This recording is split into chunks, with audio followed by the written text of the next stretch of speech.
గుజరాత్ రాష్ట్రం అహ్మదాబాద్ ఎయిర్పోర్ట్ సమీపంలో ఘోర విమాన ప్రమాదం సంభవించింది. అహ్మదాబాద్ నుండి లండన్ వెళ్తున్న ఎయిర్ ఇండియా బోయింగ్ 7878 డ్రీమ్లైనర్ విమానం గురువారం మధ్యాహ్నం అహ్మదాబాద్ విమానాశ్రయ సమీపంలో టేకాఫ్ అయిన కొద్దిసేపటికే కుప్పకూలిపోయింది. ఈ పెను విషాదంలో 110 మంది ప్రయాణికులు మరణించినట్లు తెలుస్తోంది. కూలిన ఎయిర్ ఇండియా విమానంలో గుజరాత్ మాజీ ముఖ్యమంత్రి విజయ్ రూపానీ ఉన్నట్లు విశ్వసనీయ వర్గాల సమాచారం. అయితే ఈ విమాన ప్రయాణికుల జాబితాలో విజయ్ రూపానీ 12వ ప్రయాణికుడు.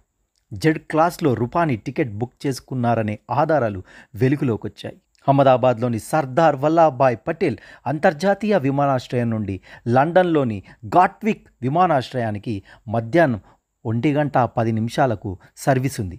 ఆ విమానం టేకాఫ్ అయిన 2 నిమిషాలకే ప్రమాదం జరిగినట్లు సమాచారం. ప్రమాదం జరిగే సమయంలో విమానంలో మొత్తం 242 మంది ఉన్నట్లు, వారిలో మాజీ సీఎం విజయ్ రూపానీ కూడా ఉన్నట్లు తెలుస్తుంది. ఏది ఏమైనా చాలా విషాదకరమైన సంఘటన.